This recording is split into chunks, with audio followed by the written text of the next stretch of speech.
Hola, ¿qué tal amigos de Comi? Vamos a dar inicio a este tema que se refiere al Jueves Santo.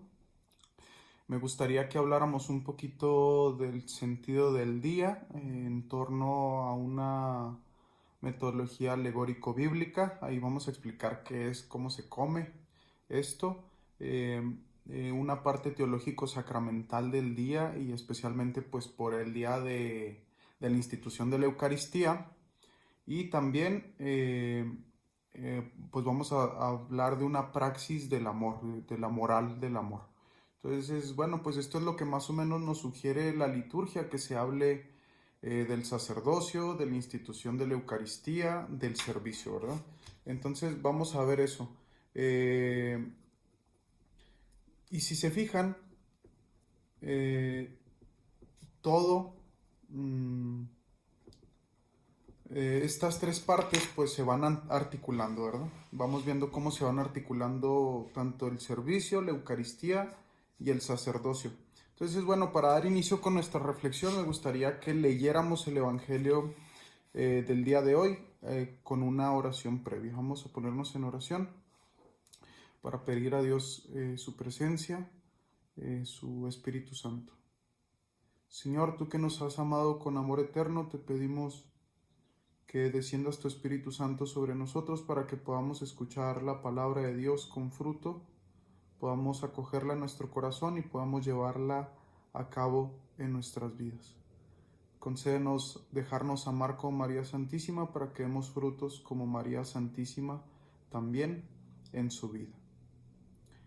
En nombre del Padre, del Hijo y del Espíritu Santo. Amén. Del Santo Evangelio según San Juan. Antes de la fiesta de Pascua, sabiendo Jesús que había llegado la hora de pasar de este mundo al Padre, y habiendo amado a los suyos que estaban en el mundo, los amó hasta el extremo.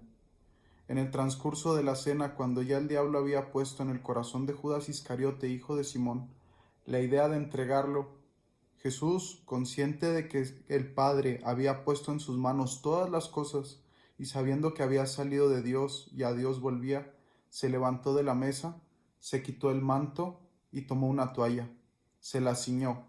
Luego echó agua en una jofaina y se puso a lavarle los pies a los discípulos y a secárselos con una toalla que se había ceñido. Cuando llegó a Simón Pedro, éste le dijo: Señor, ¿me vas a lavar tú a mí los pies? Jesús le replicó: Lo que estoy haciendo tú no lo entiendes ahora, pero lo comprenderás más tarde. Pedro le dijo: Tú no me lavarás los pies jamás.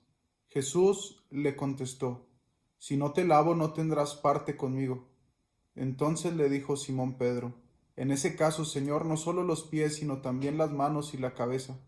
Jesús le dijo: el que se ha bañado no necesita lavarse más que los pies, porque todo él está limpio, y ustedes están limpios, aunque no todos.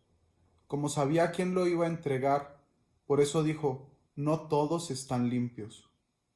Cuando acabó de lavarle los pies, se puso otra vez el manto, volvió a la mesa y les dijo: ¿Comprenden lo que acabo de hacer con ustedes? Ustedes me llaman maestro y señor y dicen bien, porque lo soy. Pues si yo, que soy el maestro y el señor, les he lavado los pies, también ustedes deben lavarse los pies los unos a los otros. Les he dado ejemplo para que lo que yo he hecho con ustedes, también ustedes lo hagan. Palabra del Señor. Gloria a ti, Señor Jesús.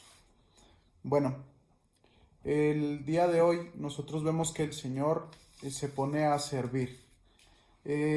Nosotros nos damos cuenta que el amor nos mueve al servicio. La Madre Teresa de Calcuta decía esto: de la oración nace de la fe nace el amor, del amor nace el servicio. Jesús, pues es el amor encarnado del Padre que nos mueve a vivir este amor. Y nosotros nos damos cuenta que el Señor, pues dice esto en Juan 13:15, ¿verdad? Bueno, pues nos ubicamos en el capítulo 13 de San Juan, por si alguien quiere profundizar sobre el texto bíblico por ahí de este día, para que puedan profundizarlo en torno al lavado, el lavatorio de los pies. Juan 13 del 1 al 15. Juan 13, el 1 al 15, especialmente en el versículo 15, dirá que les he dado ejemplo. Y les decía, se engarza el amor, la Eucaristía y el sacerdocio. ¿Por qué? Miren, primero que nada me gustaría empezar con este ejemplo de la Eucaristía.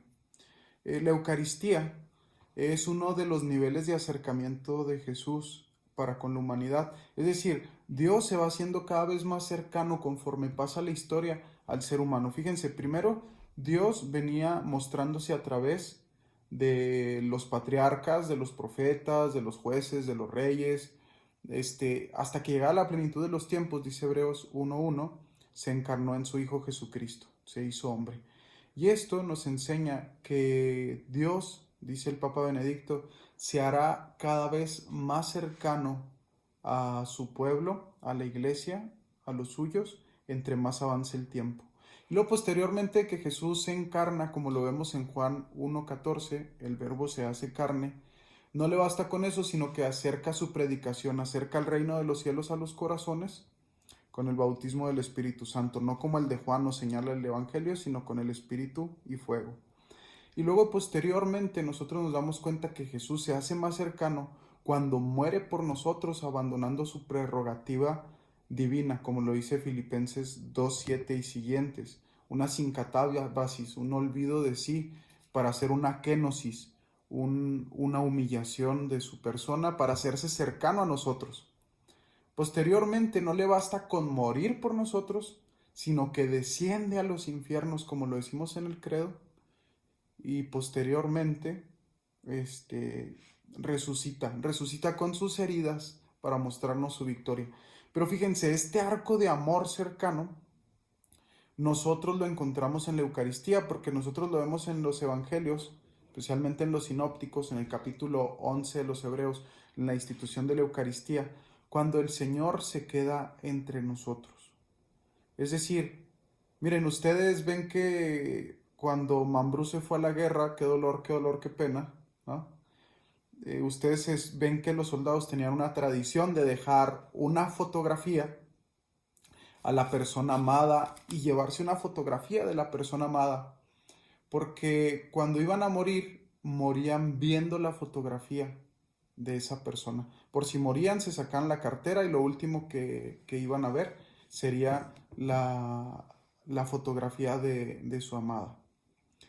Bueno, ciertamente que a la guerra no se podía llevar al ser amado, pero sí se podía llevar una fotografía. Vamos a decir que Jesús, en la última cena que acabamos de leer, cuando se da la institución de la Eucaristía, San Juan no hace alusión a la narración de la Eucaristía porque da por supuesta la enseñanza de las otras comunidades de Marcos, Mateo y Lucas. Pero San Juan tiene todo un capítulo, el capítulo 6, donde habla del pan de vida. Todo el capítulo, ustedes se acuerdan. Tiene todo el capítulo 6 para hablar del pan de vida. Y este pan de vida es Jesús mismo. Nosotros nos damos cuenta que él mismo va diciendo, el que come mi carne y bebe mi sangre tendrá vida eterna. Pero bueno, todo esto para decirles que Jesús es el amante que se va. Se va, pero también en el Mateo 28:19 dirá, yo estaré con ustedes todos los días hasta el fin del mundo. ¿Qué quiere decir esto? Tomen mi cuerpo y tomen este pan y tomen este vino. Esto es mi cuerpo, esta es mi sangre. ¿Qué está diciendo? Jesús podía quedarse. Jesús quería quedarse y Jesús se quedó entre nosotros. No solamente nos dejó una imagen de Él, porque si seguro nos hubiera dejado una imagen extraordinaria como lo hizo con el acontecimiento guadalupano en María Santísima, ¿no?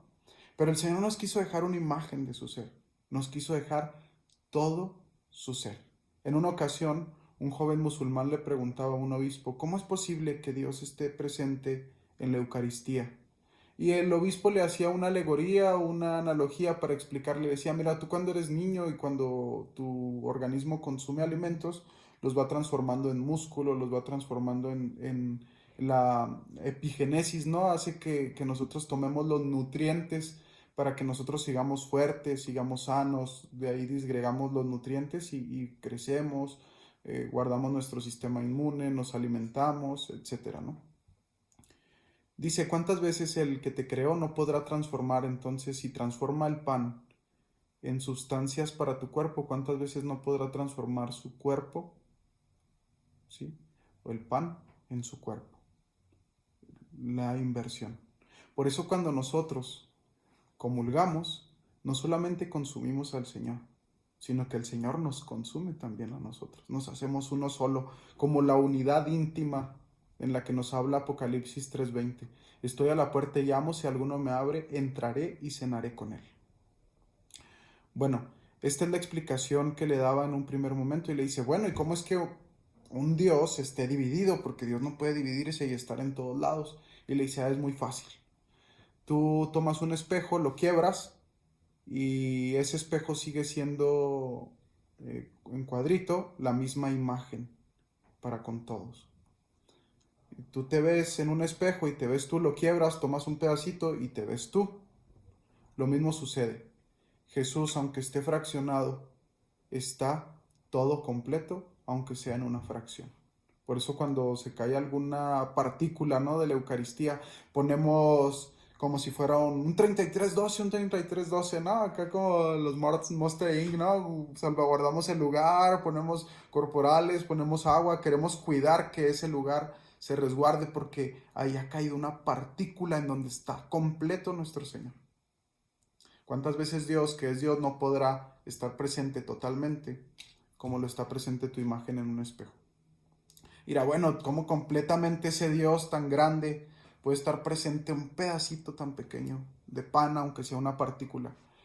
Y el obispo le responde, tú cuando ves un atardecer hermoso con un paisaje, ¿no?, extraordinario, lo ves por medio de tu ojo, que es pequeñísimo, ese paisaje tan grande. ¿Cuántas veces el Dios que creó tu ojo pequeño para ver paisajes tan grandes no podrá introducir toda su grandeza en la pequeñez de un pan? Dios quería quedarse, Dios podía quedarse, Dios se quedó. Y nosotros vamos viendo que desde el Antiguo Testamento, esta presencia de Jesús en la Eucaristía se viene dando. Y hay que recordar que se da un sentido de sacrificio. Miren, en la antigüedad los caldeos sacrificaban a sus hijos. En los caldeos y en todas las culturas hay sacrificios de hijos para tener satisfechos a los dioses. Ustedes ven por ahí que Abraham, cuando Isaac tiene una edad considerable, Dios le pide que se lo sacrifique. Para Abraham, de la cultura que venía caldea, esto no era tan extraño, ofrecer a un hijo. Y Abraham le carga leña a Isaac en sus hombros para llevarlo al monte Moria. ¿Caminan cuántos días? 3. ¿Cuántos días dura Jesús en el sepulcro? 3, ¿no? Llegan al monte Moria. Isaac dice, ¿y el sacrificio? Gwen, te das cuenta que el sacrificio eres tú, ¿no? Pero, fíjense, ¿qué le carga a Abraham? Leña. Van a sacrificar. Y cuando Abraham va a sacrificar a Isaac, una vez que lo tiene atado, el ángel detiene su mano. Detiene el sacrificio. Ok, vámonos al panorama de la pasión de Cristo. Un hijo cargando con leña la cruz llega al lugar del sacrificio y ahora no se detiene el sacrificio. ¿Qué quiere decir este arco entre Abraham y Jesús? Quiere decir que el Padre nos da a su Hijo, como dice Juan 3:16, como dice Hebreos 5 y siguientes, como el sacrificio único y para siempre. Nos da a su Hijo para que nosotros no tengamos que sacrificar a nuestros hijos. Y en el Antiguo Testamento nos viene dando a su Hijo por medio de ese cordero. El cordero que utilizan en la Pascua para que la muerte no atraviese las puertas de los judíos.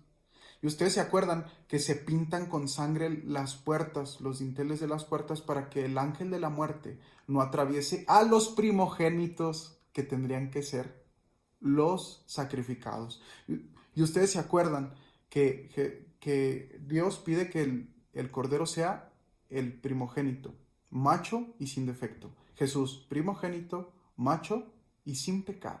Muere por nosotros para liberarnos del pecado. Pero bueno, resulta que a la hora de ofrecer el cordero en la última cena, Jesús, pues ya habían comido cordero y todo, ¿no? Pero en la copa de la salvación, porque se brindaba tres veces, el Señor no culmina, ¿no? No culmina. ¿Por qué? Porque al final en la cruz el Señor dice, tengo sed, y le dan de beber vinagre, y el vinagre es vino echado a perder. Y cuando toma de esa copa dice, todo está cumplido. Vámonos al capítulo 14 del Génesis. Nos topamos con Melquisedec una vez que Abraham ha derrotado a los amalecitas porque habían atacado a su sobrino Lot. Y nos damos cuenta que Abraham es tanta su gratitud que le pide a Melquisedec, que era sacerdote, rey de Salem, que ofrezca un sacrificio por él, y le da el 10% de lo que había ganado con los amalecitas, de los bienes. Y de ahí viene el diezmo, ¿no? Y Melquisedec no ofrece un cordero. Melquisedec ofrece vino y pan. ¿Qué ofrece Jesús cuando está en la mesa? Toma el pan y dice, esto es mi cuerpo.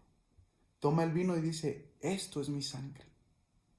Y dice que Melquisedec, la interpretación de Scott Hahn, dirá él, Melquisedec no se dice de dónde viene, solamente dice que era rey de Salem, de paz. Pero no se dice tampoco a dónde va. Lo cual quiere decir que si no tiene un principio y un fin, es Dios, y Melquisedec es una imagen de el sumo y eterno sacerdote que es Cristo, que ofrece su cuerpo y su sangre de una vez y para siempre. Entonces aquí está la explicación profunda de cómo Jesús se queda con nosotros en la Eucaristía el día de hoy. Pero, fíjense, a ustedes les dicen, a los sacerdotes, ¿cómo les dicen? Padre. Y ustedes no se equivocan en decirles Padre. Ah, pero la Sagrada Escritura dice, a nadie llamen Padre, porque solo tienen un Padre. A nadie llamen Maestro, porque solo tienen un Maestro y Señor. A nadie llamen Señor. Ok. Pero resulta que en el Antiguo Testamento, el único, en la mesa, de hecho en la última cena, en las cenas judías, el que reparte la comida, el que reparte el queso, no vamos a decir, es el padre de familia. Y cuando Jesús les dice a sus apóstoles, hagan esto en memoria mía, les está diciendo que se pongan en el lugar del Padre, del Maestro, del Señor. El sacerdote por eso dice, esto es mi cuerpo, esta es mi sangre. No dice, esto es su cuerpo, esto es su sangre. No, porque el sacerdote, como dice la Sacrosanctum Concilium número 7 y la número 11, es el mismo Cristo, porque cuando el sacerdote celebra, no es la persona la que celebra, es Cristo quien celebra. Cuando el sacerdote consagra, no es la persona, es Cristo quien consagra. Cuando el sacerdote confiesa, no es la persona, es Cristo quien confiesa. Es Cristo mismo, por eso el sacerdote es Cristo mismo. Cristo le ha pedido en la última cena a sus apóstoles que se pongan en el lugar del Padre para dar vida. Eso quiere decir el pater monos, el patrimonio, el que da su vida para alimentar a sus hijos, el que da su sangre para alimentar a sus hijos. ¿Ustedes se dan cuenta que el Padre detiene el sacrificio de Abraham para entregar a su hijo, para entregarse él, para que nosotros no tengamos que entregar ningún sacrificio a cambio de nuestro perdón, del perdón de nuestros pecados? Es así que nosotros encontramos un desbordamiento del amor de Dios en nuestras vidas. Y es el servicio más grande que nosotros podemos encontrar, el que Dios se nos da. Ahora, ¿Dios podía salvar al mundo sin la ayuda de los hombres, sin la ayuda de los sacerdotes? Claro que podía, dice Pablo VI. Claro que podría, lo vuelve a repetir San Juan Pablo II. Pero les compartió de la alegría, les compartió el servicio para que conocieran la alegría inmensa de entregarse a los hermanos. Y eso es la Santísima Trinidad. La Santísima Trinidad es relación eterna que se está dando y recibiendo amor. Eso es el Espíritu Santo entre el Padre y el Hijo, es el dar y recibir amor. Dar y recibir amor. Por eso el matrimonio también es el sacramento signo del amor de Dios para con su iglesia, porque da. da, Dios se nos da. Entonces nosotros entendemos que esta dinámica de amor no se puede detener. Por eso cuando Pedro dice, ¿tú me vas a lavar a mí los pies? Si no te lavo, no puedes tomar parte conmigo. No podrás cenar. Estoy a la puerta y llamo, si alguno me abre y cenaré con él. Jesús no le estaba hablando el simple hecho de lavarle los pies. Jesús quería ir más allá. Yo les voy a poner este ejemplo, ¿no? Porque lo llevo en el corazón con mucha alegría. Se acordarán de Nico el Cholo, un extraordinario predicador, un hombre que luchó mucho toda su vida, un testimonio abrazador y que finalmente ya no está con nosotros. Dios le conceda la gloria eterna, pero un excelente predicador, un hombre que buscó siempre a Dios. Me acuerdo que una vez nos lavó los pies y yo no quería que me lavara los pies porque yo tengo muy feos mis pies por el fútbol. Y me acuerdo que me dijo, le dije, no, yo no me voy a dejar lavar los pies. Y me dijo, quiero ir más allá. Quiero que sepas que quiero ir más allá. Es lo mismo que Jesús le dice hoy a Pedro. Si tú no te lavas conmigo, no tomarás parte conmigo. Lo que pasa es que Jesús está diciendo que en el servicio se muestra lo más íntimo de nosotros. Ustedes pónganse a ver que en el servicio tú no solamente entregas algo bonito, tú estás entregando incluso el riesgo de tu pecado. Ahí donde luchas, ahí lo que te cuesta trabajar, ahí te entregas todo, tomas parte con Dios. Y Jesús nos invita a esa intimidad. Estoy a la puerta y llamo, y el que me deje entrar, cenaré y él cenará conmigo. Es un compartir de intimidad. ¿Quién conoce mis pies? Solamente las personas que me quieren. Recuerdo que cuando me terminó de lavar los pies, Nico me dijo lo siguiente en voz baja: mucho por hacer. No sé, muy místico, ¿no? Pero el lavado de los pies, eso significa mucho por hacer. Con tu intimidad lastimada, con tu intimidad tocada por el pecado, con tu intimidad que finalmente siempre camina luchando por dar lo mejor de cada quien. Eso significa el lavado de los pies. No significa solamente un signo donde te manifiesto el amor, sino que significa un signo de servicio donde yo sirvo con todo lo que soy. Pónganse ustedes a ver y nos damos cuenta que es entonces así, que la alegría de servir procede entonces de dejarnos amar, de dejarnos lavar los pies. Nosotros nos damos cuenta que la parte más sucia, entonces nosotros si lo pensamos, la parte más sucia en ese entonces, por la cuestión de que se caminaba con sandalias y todo, eran los pies. También esto es un signo de la humillación de Cristo para salvar a la humanidad, como lo dice Filipenses 2:7. No solamente el olvido, hacer a un lado su dignidad de divinidad, sino también el someterse a una muerte e incluso a una muerte de cruz. Entonces nosotros nos vamos dando cuenta cómo se engarzan estas imágenes del servicio, de la Eucaristía, del sacerdocio. Jesús se desborda el Jueves Santo porque se nos da completamente, de tal manera que nuestra fe es extraordinaria. Y aquí se cumple lo que decíamos en un principio: yo estaré con ustedes todos los días hasta el fin del mundo.